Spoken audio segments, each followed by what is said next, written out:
Every year, there are a lot of great jazz albums, but only a few are the ones that keep coming back to you. These are the jazz albums from 2025 that stayed with me as a listener and as a working musician. They aren't ranked. They're not meant to be definitive. These are the albums that grabbed my attention and just wouldn't let go. Some of them challenged me. Some of them surprised me. Some of them were full of inspiration. And some just reminded me why I love this music. If you're looking for jazz that rewards real listening, let's get into it. Without further ado, Volume 1 from the Christian McBride Big Band is an album that reminded me that big band jazz can still feel genuinely alive. The arrangements here are inspired,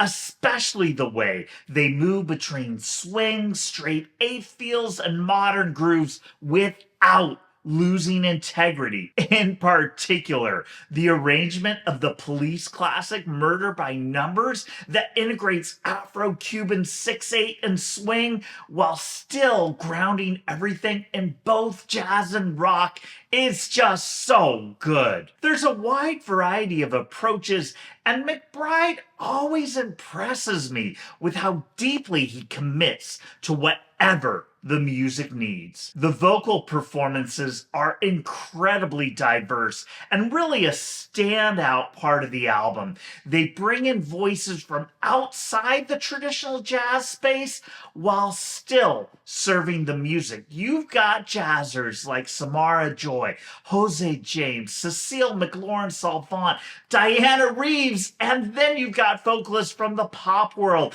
like Sting and Jeffrey Osborne. There is just so much great vocal work on this one. And of course, Christian McBride holds it down on the bass at every moment. But that's only part of the picture, and Christian realizes that. His playing, as amazing as it is, doesn't have to be the center of attention all the time. He always serves the project. And that's the key here that just leads to amazing music. This album sounds like what happens when musicians stop trying to impress each other and just listen. Spiritfall by John Patitucci is a trio record. It's just Patitucci on bass, Brian Blade on drums, and Chris Potter on sax. And they make the most out of that context in the most magical ways.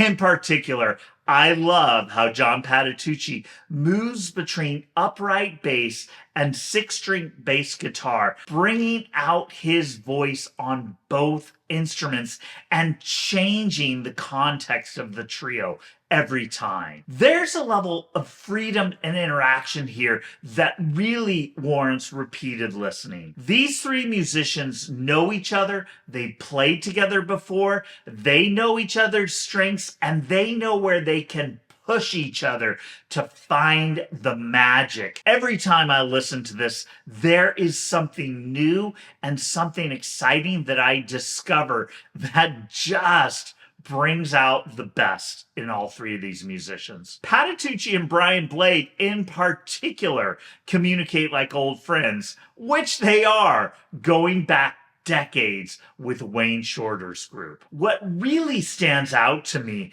is that this music was clearly written for this trio. When Patitucci was constructing the repertoire, he was thinking of Brian Blade and Chris Potter without a doubt.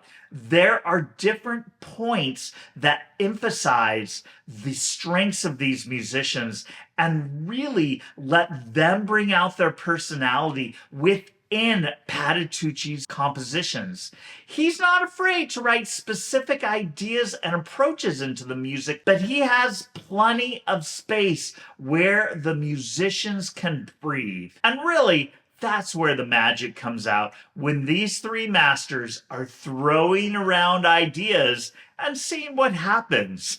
This is mature composition and mature playing. And it seems like the accumulation of Patitucci's years as a leader and his work with Chick Corea and Wayne Shorter. This seems like the place that Patitucci was meant to be all along.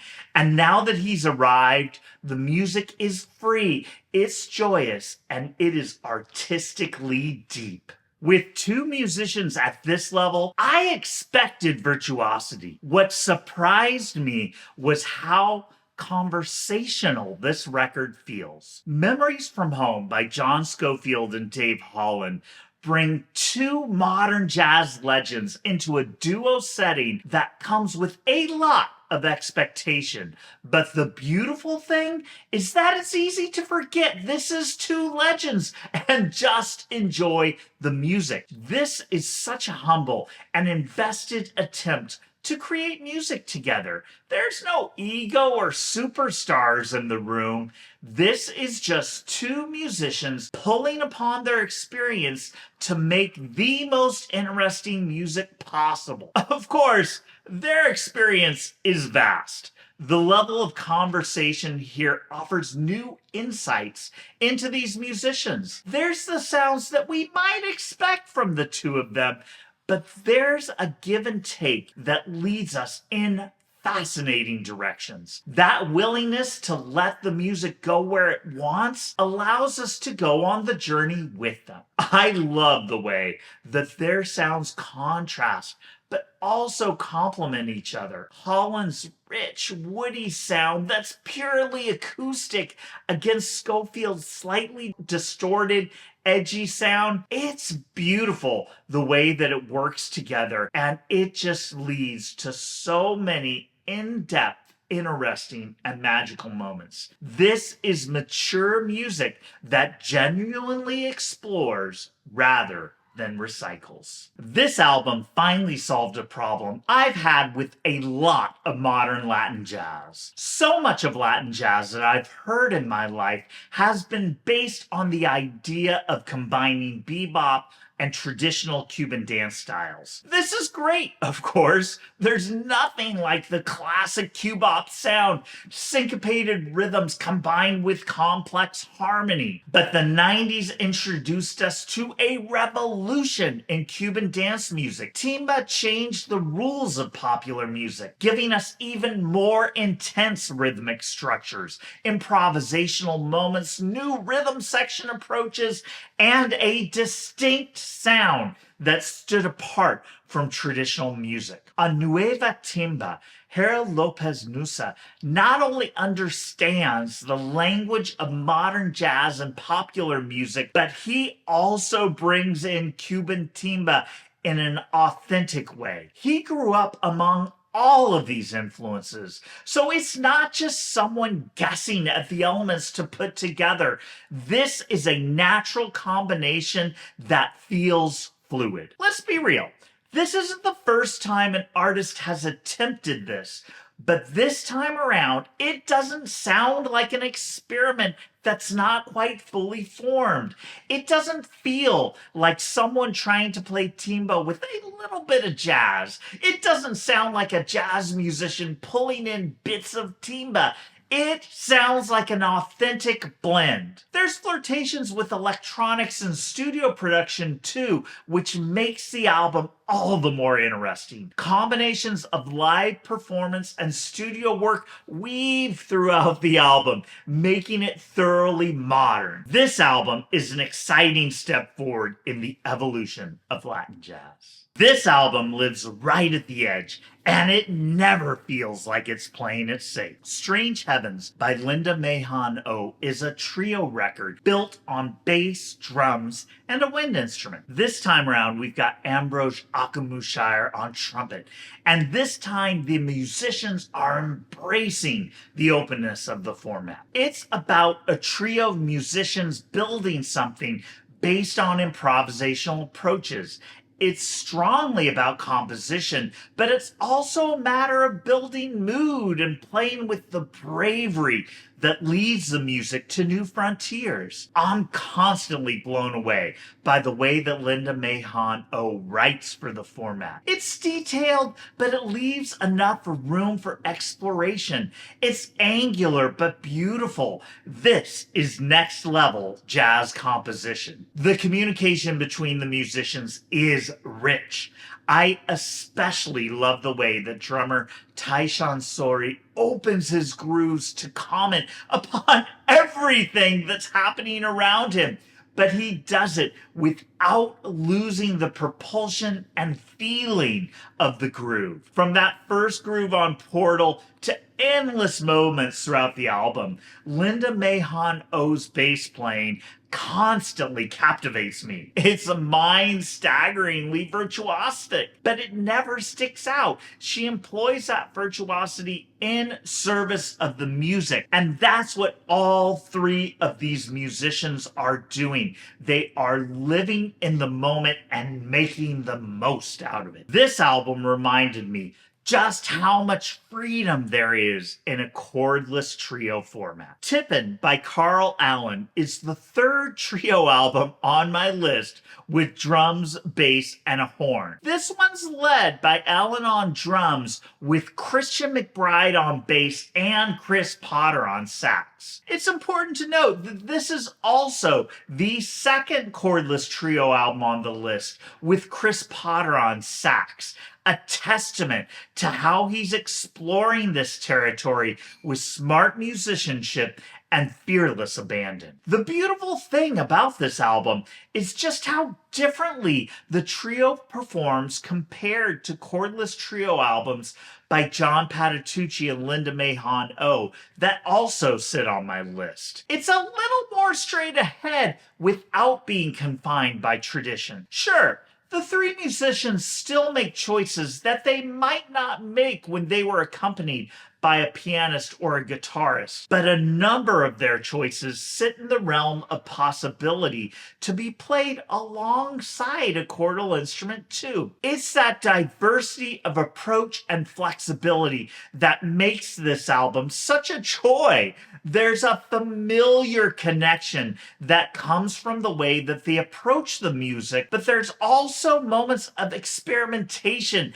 that keep the music fresh and exciting. It's particularly due to the performance approaches, but it's also a result of the repertoire choices, which includes everything from originals by Allen to Charlie Parker standards to Irving Berlin's They Say It's Wonderful and Put on a Happy Face from Bye Bye Birdie. Some of these songs just demand that in-the-pocket approach. All the musicians play with a respect for the format and a joyful interaction.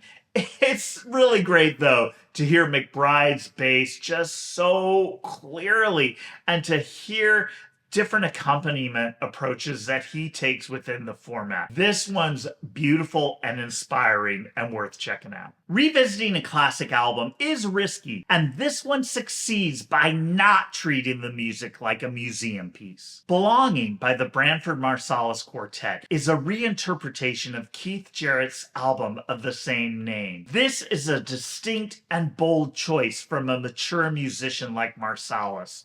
Usually you might see someone like this writing all of their own repertoire for the album, but Marsalis really digs into Jarrett's music. But this isn't just a tribute album. This is an attempt at keeping the music of a modern master alive. What's important is the modern part. Marsalis isn't going back to bebop. He's playing music from an album that was released in 1974 by a musician that is still alive. This is a bold recognition of the validity of an era of jazz that has gotten a lot of grief from jazz traditionalists over the year. And this isn't any jazz artist saying this. This is coming from Branford Marsalis, who easily counts as jazz royalty. And of course, Marsalis is a creative being, so this isn't just a stale rehash of the music. This is fresh and full of excitement. From clever arrangement ideas to spontaneous improvisational interaction and modern performance approaches, this album is new and full of personality. It really shows how Jarrett's music works for modern standards. This is the latest release from Branford's Quartet, and there's a level of musical maturity from this group that's really compelling. They've played with each other for quite a while at this point, and you can hear the confidence and familiarity that comes with that. Marsalis and pianist Joey Calderazzo trade ideas with fiery intensity. Drummer Justin Faulkner explosively sends the music in new directions, and bassist Eric Reeves holds the whole thing down. The quartet sounds deeply mature, deeply connected, and genuinely excited by the music. Nothing here feels stale or museum-like. This isn't usually the kind of album I gravitate towards, and that's exactly why it stuck with me. Honey from a Winter Stone by Ambrose Akinmusire isn't usually the kind of record that I would listen to. I usually love a good groove and structured improvisation settings, but this album was just too intriguing to leave behind. The music is compelling and beautiful, part composition and part freedom. It never sounds like the concept is drifting. This is intentional music with an underlying and unified artistic vision pulling it all together. I love the composition. There's freedom, there's a bit of minimalism, there's jazz, there's modern production, there's hip-hop. There's so many factors, and not one ever takes over. This is a beautiful amalgam of musical ideas that sounds fresh and sometimes a little bit rebellious. I have to admit, I've been quite resistant to the idea of the inclusion of hip-hop and jazz. It's often felt like a commercialization of the music to me, but the way that Akinmusire integrates it here feels authentic and rooted in jazz. The background's edgy, harmonically rich and diverse, and even a bit free, leading to a new take on the rap sections. It challenges the idea of what jazz can be, both structurally and emotionally.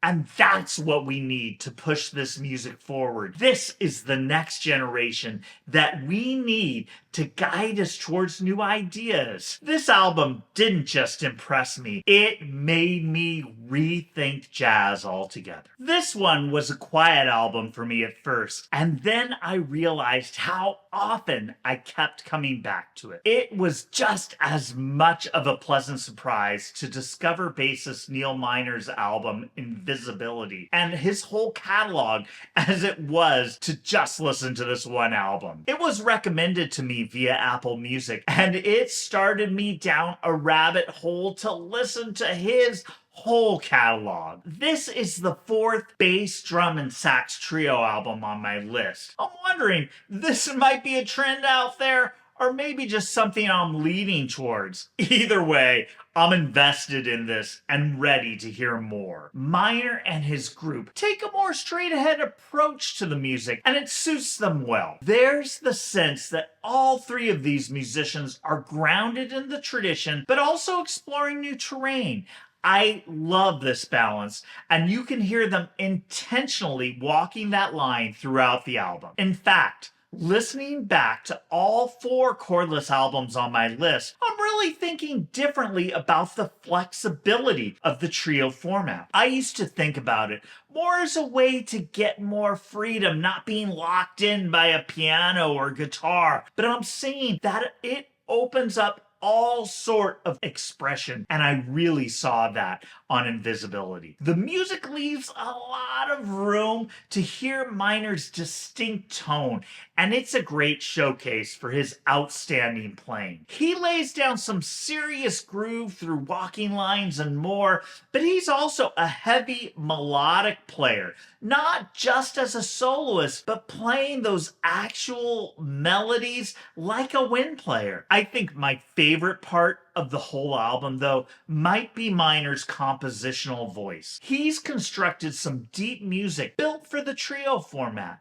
The melodies are memorable and the harmony is rich. This is the type of music that expands upon the jazz canon in a meaningful way. This is music that rewards attention. These are some of the jazz albums from 2025 that stayed with me and continue to do so. There is so much great music there. But I want to know if you discovered something new, or maybe I missed one that stuck with you. Let me know in the comments. In fact, I'm going to be following this video up by exploring some jazz albums that I missed in 2025. Make your suggestions in the comments so I can check these albums out and cover them next time. Thanks for hanging out, everyone. I'll see you in the next one.